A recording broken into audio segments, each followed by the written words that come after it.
Yan na, nasa dulo na ako. Whew.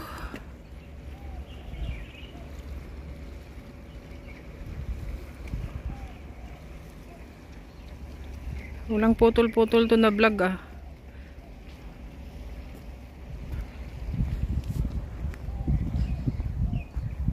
Yun o, ang gaganda ng bundok.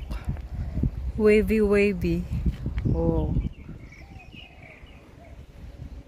Oh, iba talaga. Iba talagang ambience dito. Nakakapag-refresh ng mind. Doon talaga sa kabilang bundok, doon sa may Sungshoy, doon sa kabilang bahay ng amo ko. Diyos ko, nakakasawa yung ano doon, paligid. Tas lagi pang maingay sa pagko-construction.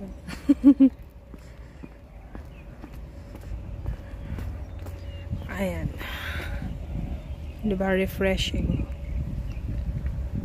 Ayan yung Maonshan. Tapos doon sa dulo yung Wakaisha, yung pinaka last station ng tren. Sa gitna niyan may ano, andyan yung tren. Tapos itong side na to, papunta na to siyang Shatin. Hingal din ah.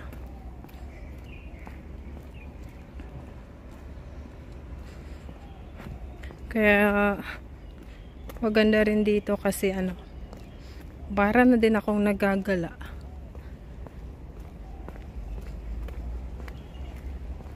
Nakapag-exercise ka na, nakapag-gala-gala ka pa.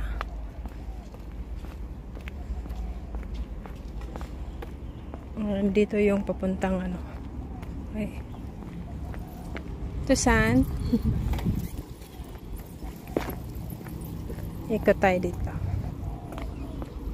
Ito yung subway papuntang University Station. Yan, pwede ka mag-rent ng bike na yan.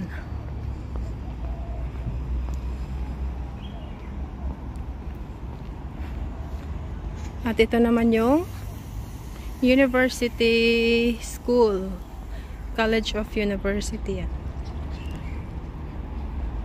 Ang daming flowers dito.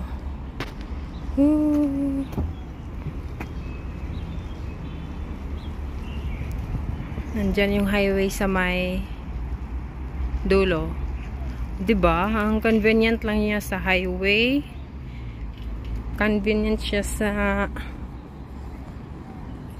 transportation, public transportation, sa syudad. Ikot lang tayo dito.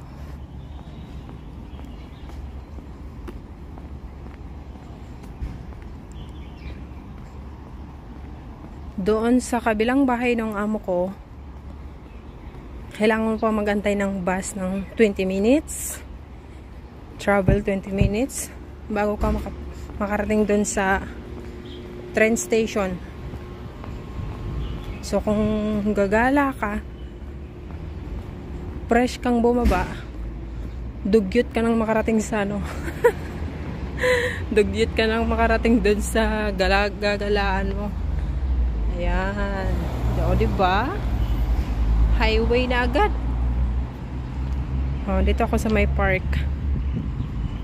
Dito ako usually nagtatambay. Kasi ano siya, refreshing. Andyan naman yun sa tuktok. Yun sa tuktok, yan yung ano, school.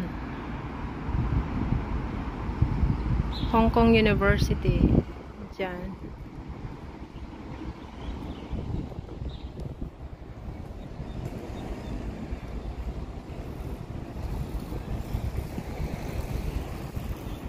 O, diba?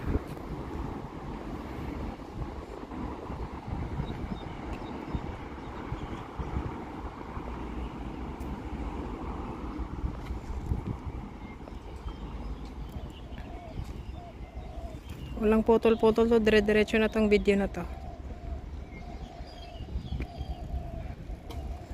Walang mga dahon yung ano dito. Kahoy.